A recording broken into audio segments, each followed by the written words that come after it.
Okay. प्यारे सज्जनों, आज एकादशी व्रत है और एकादशी व्रत का पुण्य महत्व और अपूर्ण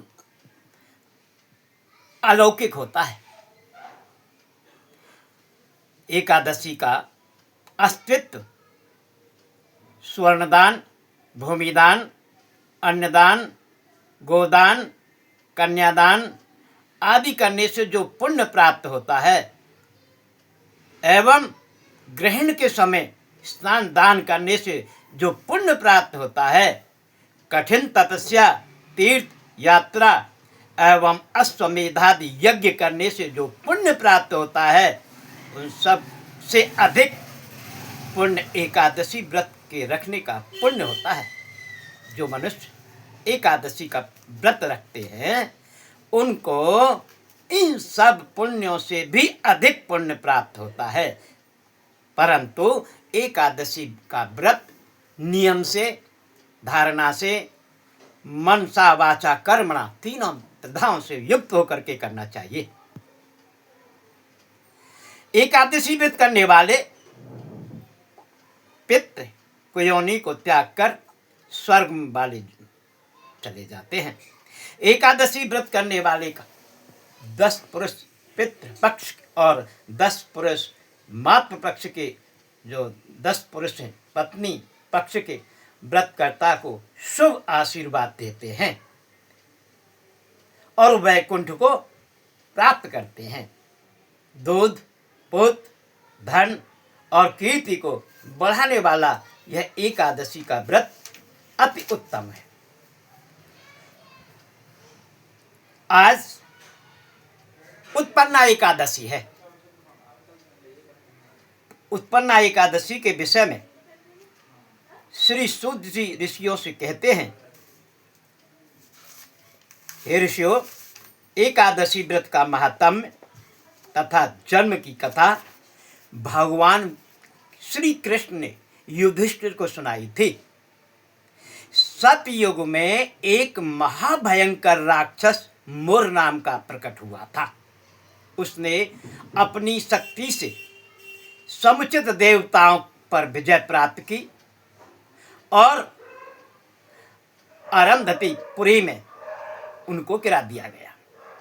बेचारे मृत्यु लोक को प्रस्थान कर गए और गुफाओं में निवास करने लगे। कैलाशपति भगवान शंकर के पास एकत्रित होकर के जब सभी देवता पहुंचे और जाकर के उन्होंने अपने साथ हुए अत्याचार का वर्णन भगवान शंकर से कहा, उनके दुख को सुनने के पश्चात भगवान शंकर ने कहा, हे देवताओं, तुम भगवान विष्णु की शरण में जाइए और वहां तुम्हारा कल्याण होगा। आज्ञा पाकर सब देवता क्षीर सागर में गए। वहां शैया पर भगवान विष्णु शयन कर रहे थे।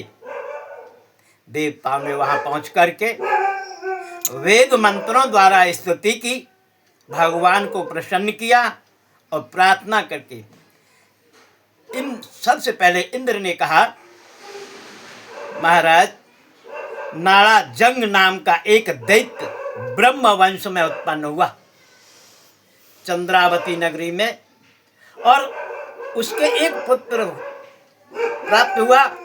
उसका नाम था मुर। उस मुर दैत्य ने हम से संग्राम करके हमें परास्त कर दिया और स्वर्गलोक से यहाँ पठा दिया है। हे प्रभु, आप हमारे इस कष्ट का निवारण करें। भगवान विष्णु बोले, कृष्ण भगवान ने, देवताओं में तुम्हारे शत्रु का शीघ्र संहार करूंगा। देववादी देव भगवान विष्णु ने आश्वासन दिया समुचित देवताओं को कि निश्चित ही मैं मुर्द का संहार करूंगा, परंतु इससे पहले तुम वहां पहुंचो, मैं तुम्हारे पीछे ही तुरंत आता हूं। समुचित देवता एकत्रित होकर के और जा करके वहां पहुंचे जहां मूर्ख दैत्य था। उसको ललकारा और जैसे ही देवताओं ने इस मूर्ख दैत्य को ललकारा, मोर स्थित हो गया और गर्जने लगा। तुरंत ही उसने आक्रमण शुरू किया। लेकिन हुआ क्या, जो देवता थे एक घड़ी भी उसके सम्मुख टिक न सके, क्योंकि वो इतना बलवान था। उसके बल को देख करके समुचित देवता वहां से प्रस्थान करने लगे, दौड़ने लगे। कुछ ही क्षणों में भगवान विष्णु वहां पहुंचे और उन्होंने अपने बाणों द्वारा उस मूर्ख दैत्य के सभी अस्त्र शस्त्रों को नष्ट भ्रष्ट कर दिया। तथापि मूर्ख दैत्य अत्यंत ही बलशाली था। इसके पश्चात उसकी मृत्यु नहीं हुई। इसके पश्चात जब अस्त्र शस्त्रों का युद्ध संपन्न हुआ, तत्पश्चात दोनों योद्धाओं में, भगवान विष्णु और मुर में मल्ल युद्ध हुआ। मल्ल युद्ध करते करते भी भगवान विष्णु थकित हुए। उन्होंने विश्राम की इच्छा प्रकट की, तो मूर्ख दैत्य से निकलने के पश्चात वो हेमावती गुफा में पहुंचे। हेमावती गुफा बद्रिकाश्रम के सन्निकट थी और उस गुफा में जाकर भगवान विष्णु शयन करने लगे। लेकिन वो मूर्ख दैत्य पीछे पीछे वहां भी पहुंच गया। जैसे ही सोए हुए भगवान विष्णु पर वह आक्रमण करने की सोच ही रहा था, इसी क्षण भगवान से एक ज्योति किरण निकली और उस ज्योति किरण ने अपने अस्त्र शस्त्रों से उस मूर्ख राक्षस का वध किया। मूर्ख राक्षस का वध करने के पश्चात कुछ क्षणों बाद भगवान विष्णु निद्रा से जागे। इस कन्या को देखा और मूर्ख दैत्य का शव देखकर कहने लगे, ये क्या है? इस कन्या ने कहा, प्रभु, ये दुष्ट आपका वध करने के लिए आया था, आक्रमण कर रहा था, मैंने इसका वध कर दिया। भगवान विष्णु ने कहा कि कन्या, तुमने सभी देवताओं के ऊपर उपकार किया है और इस उपकार का तुमको फल अवश्य प्राप्त होगा।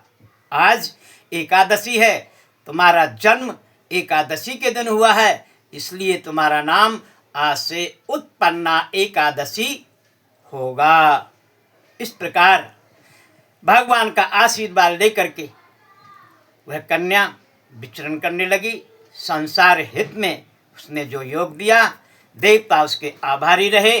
उसके आभार से समुचित जगत प्रसन्नचित हो गया। बोल विष्णु भगवान की जय।